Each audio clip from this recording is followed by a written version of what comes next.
अरे ये NEET India का खड़ा कर दिया भाई। बस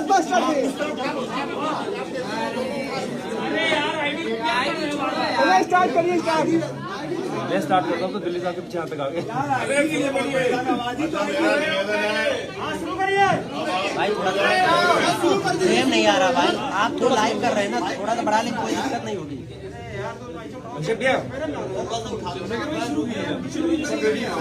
रोल रोल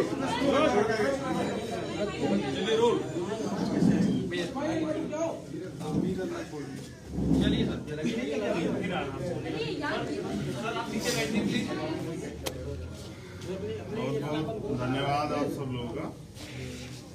चुनावी समर में आप समय निकाल के आए। मीडिया के सभी साथियों का, बहनों का धन्यवाद। शांत ये फिर ये भोपो क्यों रखा हुआ है? कोई नहीं भैया, आप बोलिए, अपने साथ बोलिए। तो मैं समझता हूँ उत्तर प्रदेश में चुनाव है और आप सबको जानने में दिलचस्पी है कि कल जो मुलाकात हुई थी, बिल्कुल उसके बाद हम लोग गठबंधन में कितनी सीटों पे जा रहे हैं,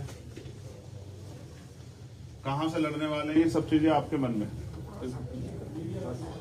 मैं भी 2 दिन से मीडिया के लोगों से बात नहीं कर रहा था क्योंकि मैं भी अपनी चीजों को फाइनलाइज कर रहा था, क्योंकि आदमी जितना आदमी बड़ी बड़ी बातें करता है या कुछ भी कहता है, उन बातों पे उसका टिका रहना बहुत जरूरी होता है। तो मैं उतना ही बोलता हूँ जितना मेरे अंदर हिम्मत होती है, उससे फालतू नहीं बोलता हूँ।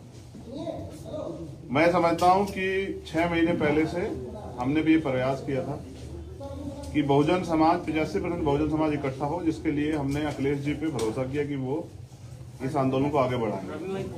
और 6 महीने से लगातार हमारी मुलाकातें भी हुई, सकारात्मक बातें। हमारे जो मुद्दे थे, क्योंकि आप जिसके साथ गठबंधन में जा रहे हैं, क्योंकि सरकार बनने के बाद वो तानाशाही हो जाता है, और पिछला कुछ इस तरह का कार्यकाल भी एक लंबा समय का रहा है। तो जो मुद्दे थे, जैसे प्रमोशन रिजर्वेशन का मामला, सामाजिक न्याय का मामला, बैकलॉग का मामला, सब पे बात हुई। मुस्लिम साथियों को भी उन्होंने 18-19% आरक्षण देने की बात की थी।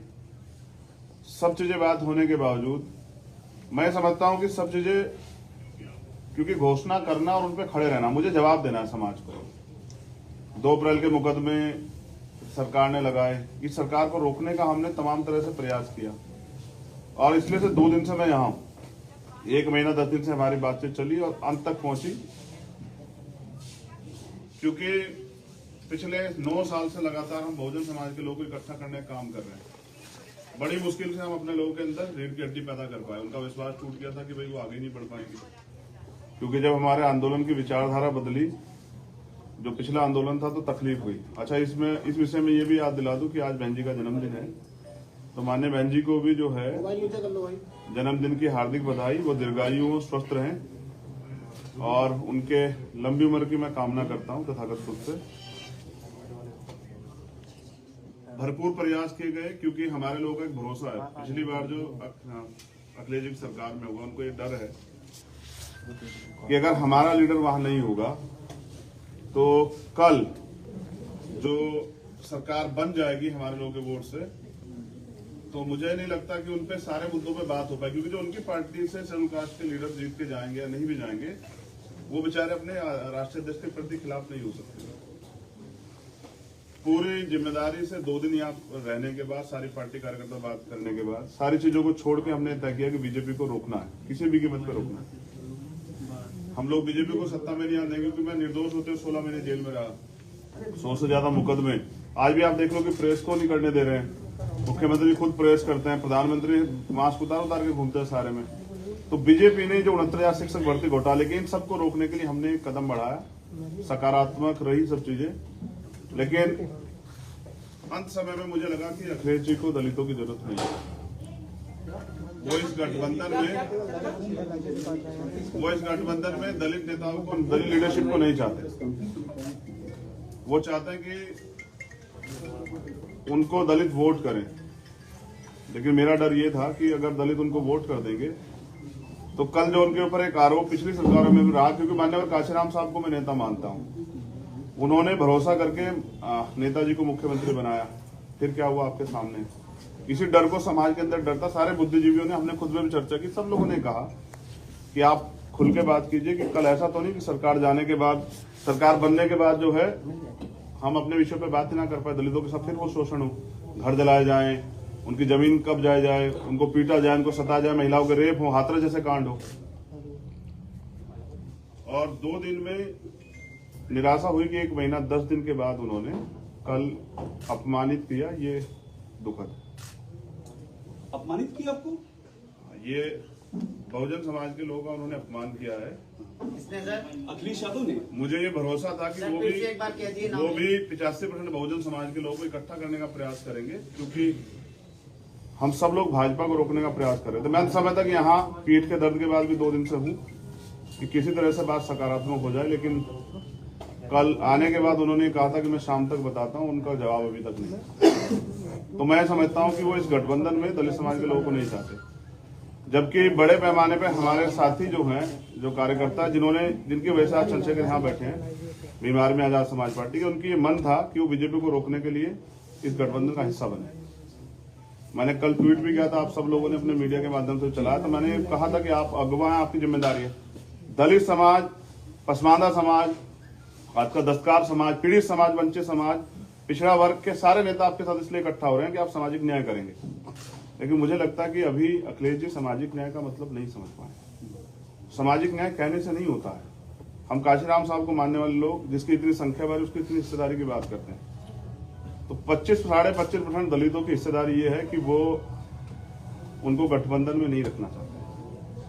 मीडिया के लोगों से मुझे शिकायत है कि बिना मेरे किसी ऑफिशियल स्टेटमेंट के, ना उनके कोई ऑफिशियल स्टेटमेंट के, आप लोगों ने भी किसके कहीं से खबरें चला दी कि ये सीट मिल रही है, वो सीट मिल रही है। नहीं चंद्रशेखर जी, TV9 ने चलाया, हमने नहीं चलाया। और मैं उन साथियों से भी कह रहा हूँ कि कम से कम पत्रकारिता गरिमा तो मना करेगी। TV9 ने चलाया है। स्पष्ट कीजिए, गठबंधन हो रहा है, नहीं हो रहा है, काफी सारी बातें कह रहे हैं। नाम लेकर स्टेटमेंट क्लियर दीजिए। और आगे की रणनीति आपकी क्या है? देखिए, मैं फिर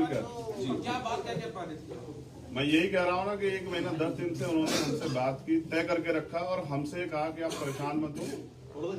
मैंने उनसे कहा कि आप बड़े भाई हैं, क्योंकि उनको चिंता हो या ना हो, वंचित वर्ग के लोगों की हमें चिंता है। मैं प्रमाणित भी करता हूं कि पिछले 5 साल में समाजवादी पार्टी के राष्ट्रीय अध्यक्ष किसी एक दलित की हत्या पे, रेप पे, कितने बड़े बड़े मामले में नहीं गए उनके घर। फिर भी हमने सारी चीजों को दरकिनार करके स्वाभिमान सम्मान की लड़ाई लड़ने वाले चंद्रशेखर उनके घर गए, 3-3 बार उनसे मुलाकात की, उनसे अपील की कि इसको बना लेते हैं। लेकिन वो शायद किसी मन से तय करके बैठे कि हमें दलितों की लीडरशिप नहीं खड़ी होने देनी। वरना मैं समझता हूं कि कल जब मैंने उनसे कह दिया था कि आप बड़े भाई आप तय कर लें, तो उनको मुझे बुलाना चाहिए। वो तो इसमें रोज दलित वंचित आपकी क्या मांगे थी उनसे जिनको उन्होंने नहीं मांगा? स्पेसिफिक अभी भी नहीं हो रहा है, नहीं हो रहा है। चल रही है प्रेस कॉन्फ्रेंस, चैनलों पे एक स्पेसिफिक लाइन क्लियर बिल्कुल की क्या हुआ है सर? नहीं हुआ ये है कि अखिलेश जी के ऊपर मैंने कल जिम्मेदारी छोड़ी थी वहां से आने के बाद कि आप तय कर लें कि आप हमें गठबंधन में चाहते हैं, क्योंकि बात सीटें और ये सब चीजें कई मायने रखती है। कल हम उनके लिए प्रयास करेंगे कि उनकी सरकार बन जाए, तो उनमें हमारे हितों की रक्षा होगी या नहीं होगी। कुछ मुद्दों पे वो, जैसे प्रमोशन में रिजर्वेशन का बिल फाड़ा गया, उन्होंने मना कर दिया कि वो इस पे नहीं करेंगे। तो हम दलितों और पिछड़ों के लिए चाहते थे कि भाई प्रमोशन रिजर्वेशन के बिल पे स्थिति साफ करें, बैकलॉग पे। कहने से नहीं होगा, आपको देना पड़ेगा जवाब, आपको नोट बना के देना पड़ेगा। हमारा यह था कि आपको कहनी पड़ेगी मजबूती से बात कि हम करेंगे। और हमारे लोगों को लगता है कि जब आप वहां नहीं हैं तो उनके कहने से फर्क नहीं पड़ता, वो करेंगे नहीं। क्योंकि पिछले भी हम पे एक उदाहरण है, लंबे समय से कितने मामले हुए हैं और अखिलेश जी चुपके साबित करते हैं कि वो दलितों को, जैसे बीजेपी आज खेल कर रही है ना कि दलितों को खाना खा रही है, वो आज भी साबित कर रही है कि लोकतंत्र में जहाँ सबको बराबर की हिस्सेदारी, सम्मान है, अवसर है, वहां वो भी जिस तरह खेल कर रही है। मुख्यमंत्री कल दलितों के खाना खाने गए, तो बीजेपी जैसा ही जो है ना व्यवहार उनका कल देखने को मिला। चंद्रशेखर भाई, एक सवाल आपसे ये है चंद्रशेखर भाई, देखिए ये पहले तो ये क्लियर कर दें। एक छोटा सवाल ले, बस 2 दिन से आप इंतजार कर रहे हैं ना। मैं भी 2 दिन से, मुझे 9 साल हो गए इस लड़ाई को लड़ते हुए। 9 साल से मैं इस लड़ाई को लड़ रहा हूँ और कभी भी दलित, पिछड़ों पे, आदिवासियों पे, पसमानदा पे कभी उनके हितों की रक्षा की बात होती है, चाहे सीएनपी और एनआरसी का मामला हो। मैं पहला शख्स था जो जेल गया। नेता डर रहे थे कि मुसलमानों की लड़ाई लड़ेंगे तो यहाँ जो है दिक्कत आ जाएगी। मेरी चीजें ये है ना, जो आपने पिछले घोषणा पत्र के थे आपने तो उनको तो पूरा नहीं किया, इसलिए मैं उनसे चाहता था कि वो स्टेट अपना जो है ना वो फाइनलाइज करें, मजबूती से रखें, लेकिन वो नहीं चाहते हैं हमारे मुद्दों बात करने। तो कहने से नहीं चलेगा, तो हमने तय किया है कि अभी हम समाजवादी पार्टी के साथ गठबंधन में नहीं जा रहे। अब हम, क्योंकि हमारे कार्यकर्ता जिन्होंने पिछले 6 साल से उत्तर प्रदेश में लड़ाई लड़ी है, घर घर जाके लोगों को तैयार किया है, बीजेपी के से हमने लाठियां खाई हैं, हमने मुकदमे झेले हैं, बीजेपी के खिलाफ जो है हम लोग लड़े हैं उत्तर प्रदेश में। CNPR NRC का मामला हो, चाहे वो 69 शिक्षक भर्ती का मामला हो, हम सड़कों पे लड़े हैं।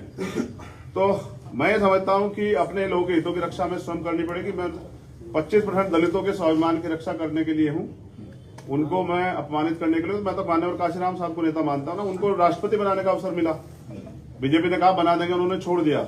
मेरी लड़ाई विधायक MP बनने की नहीं, लड़ाई सामाजिक न्याय की है।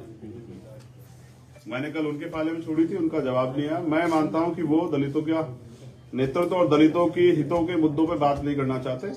मुझे भी उम्मीद है कि मेरे बाद हो सकता है वो स्टेटमेंट देके हम ये करेंगे, लेकिन हमने तो सबके देखे। प्रधानमंत्री भी कहते 2 करोड़ रोजगार देंगे, प्रधानमंत्री भी कहेंगे जो है 15-15 लाख देंगे, ये करेंगे वो करेंगे, लेकिन देश बेच दिया।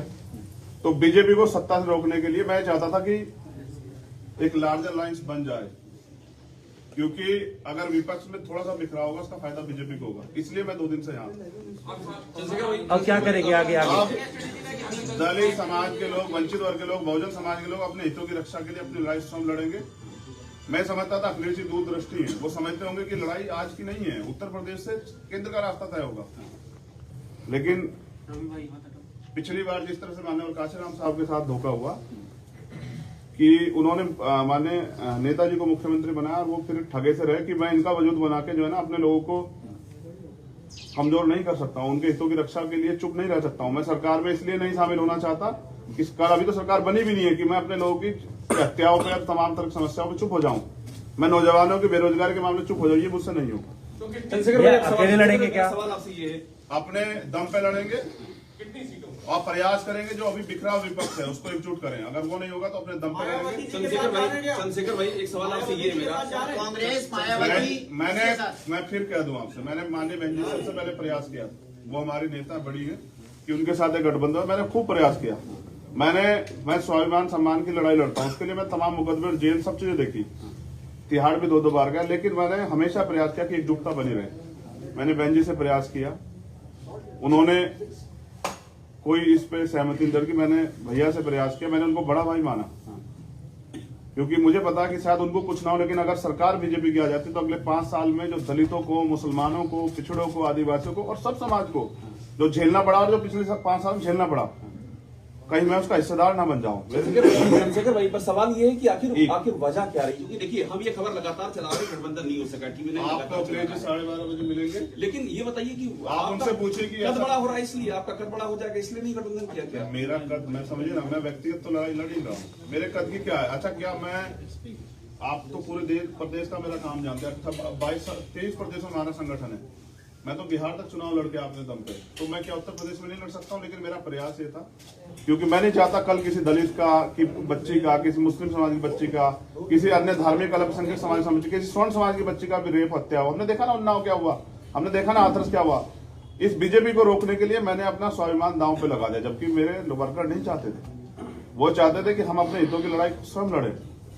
रमण साहब, मेरा एक सवाल आपसे ये है कि आप दूसरे असदुद्दीन ओवैसी हो गए हैं, क्योंकि ओवैसी के साथ भी कोई गठबंधन नहीं कर रहा है, आपको भी कोई अपने प्लेटफॉर्म पे नहीं लाना चाह रहा है। देखिए मैं क्या कह रहा हूँ, जब कोई अपने हितों के लिए लड़ता है ना तो वो उसको फिर कुछ ना कुछ तो सहना पड़ता। देखिए मैं सत्ता की, मेरी लड़ाई सत्ता कभी थी नहीं, ओवैसी के साथ सत्ता का सहारा लेके व्यवस्था परिवर्तन की लड़ाई थी। सत्ता को मैंने, जब सत्ता की बात चल रही थी ना, लोग चुनाव तैयारी कर रहे थे, तो मैं आंदोलन लड़ रहा था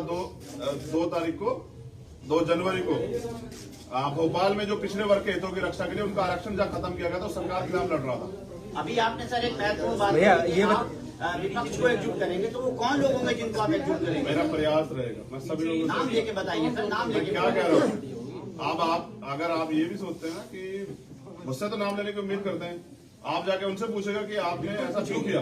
जब आप पूछेंगे तो मैं पर्सनली आपको नाम लेके बताऊंगा। मेरा काम है कि जो बटा हुआ विपक्ष है वो एकजुट, और मैं इसके लिए 2 दिन और प्रयास करूंगा पूरी जिम्मेदारी से। नहीं होगा तो भीम आर्मी के लोग आजाद समाज पार्टी को अपने दम पे चुनाव लड़ेंगे। और गलत ये है ना कि मैं आपको अगर बुला के 10 बजे कि पीसी 10 बजे है और आपको 12 बजे तक इंतजार कराऊं तो आपका काम बाधित होगा। मुझे ऐसा लगता है मेरे साथ यही हुआ कि पिछले 2 महीने से हमसे कहा गया कि आप जो है ना हमारे साथ मिलकर वो करेंगे। हमारा प्रयास था, हमारा समाज चाहता था कि बीजेपी से किस तरह से छुटकारा मिले और हम लड़े 5 साल। किसी का मामला हो, उन्नाव का हो, हाथरस का हो, जौनपुर का हो, 4 दलितों की हत्या की जाती, कभी कोई व्यक्ति नहीं जाता है। प्रयागराज में 4 दलितों के सामने उसकी माँ उस बच्ची के साथ हत्या होती है। आपने कुछ सीटों की मांग की थी क्या अखिलेश जी से? बात हिस्सेदारी की है, जिसकी इतनी संख्या बारी उसकी इतनी हिस्सेदारी। आपको वो 3 सीटें, चंद्रशेखर भाई आपको 3 सीटें दे रहे थे, हमारी जानकारी है, और उसमें 2 सीटें कह रहे थे आप उनके सिंबल पे लड़िए। तो मैं क्या कह रहा हूँ, ये आप उनसे पूछेगा कि दे रहे थे या नहीं दे रहे थे। आजाद भाई TV9 का आखिरी सवाल, आजाद भाई TV9 का आखिरी सवाल ये है कि आप किसको अप्रोच करेंगे, प्रियंका जी को, बहन जी को, या फिर अगर बात नहीं बनती तो अकेले कितनी सीटों पर लड़ेंगे? मैंने कहा कि मैंने हमेशा प्रयास किया, लेकिन लड़ाई जो है ना यहाँ इस प्रदेश में महिला सुरक्षा की है। ये लड़ाई इस प्रदेश में हक अधिकार की लड़ाई इस देश में बुनियादी है, मुद्दों की राजनीति है। मैं धर्म और उसकी राजनीति में नहीं जाता हूँ कभी। लड़ाई मुद्दों की राजनीति और मुद्दों पे बात नहीं होगी। तो प्रियंका जी के साथ जाएंगे। महत्वाकांक्षाएं बहुत बड़ी हो गई है, ऐसी चर्चा पॉलिटिकल करते हुए तमाम किस तरह से आपने स्टैंड रखा है, सपा के लीडरों का भी स्टैंड है, क्या कब ये राजनीति में उपजे जो बात की जा रही है कोई अजीब मुद्दा है आपको? मुझे बस इतना बताइए कि विधायक बनने के लिए किस उम्र की जरूरत होती है, उसकी सीमा क्या है बताइए। मैं किसी में हूँ, आप बताइए, पत्रकार है ना, आप बताइए क्या सीमा होती है एक विधायक का चुनाव लड़ने के लिए। मैं एक बड़े समाज को बिलोंग करता हूँ और मेरे चिंता है। अगर आप ये कहना चाहते हैं कि दलित समाज के लोग अपना प्रतिनिधित्व मांग रहे हैं तो गलत कर रहे हैं, तो ये आपकी गलतफहमी है। इंडिविजुअल राजनीतिक मैं फिर क्या कर रहा हूँ, इंडिविजुअल राजनीतिक महत्वाकांक्षा, मैं तो जिसको नेता मानता हूँ उन्होंने राष्ट्रपति का पद छोड़ दिया। मैंने उनको बड़ा भाई कहा और मैं इस रिश्ते को निभाऊंगा, लेकिन लड़ाई प्रतिनिधि की है, हिस्सेदारी की है। आपके ऐलान समाज के लोग किससे भीख नहीं मांग रहे सर। आपके ऐलान के बाद अगर अखिलेश जी का फोन आता है तब आप क्या करेंगे? अभी आपने कहा अखिलेश जी ने फोन नहीं किया, अगर आपके ऐलान के बाद अखिलेश जी का फोन आता है तब मैंने आप क्या कहा, फोन नहीं किया ना, जिनको जिम्मेदारी लगाई थी उनके साथ बात नहीं की है। दरवाजे बंद हो चुके हैं क्या आपकी तरफ से समाजवादी के लिए? राजनीति में कभी दरवाजे बंद नहीं होते हैं। जो लोग एक दूसरे के खिलाफ मुकदमा कराते हैं वो भी साथ लड़ जाते हैं। मेरा प्रयास ये है कि एक मजबूत आप विपक्ष बनता जो बीजेपी को रोकता, जिसमें सबकी भागीदारी होती है। आप बताओ उनके पास अभी कोई दलित समाज के कोई पार्टी लीडरशिप है क्या? मेरे आज के बाद शायद वो किसी पत्थर करने लग आप जाए। दलित समाज, मुस्लिम समाज की बात करते हैं, क्या वो इसी के साथ आएंगे या चुनाव लड़ने? नहीं अकेले हैं, 1 और 1 11 होते हैं, वो इसी के साथ जाएंगे।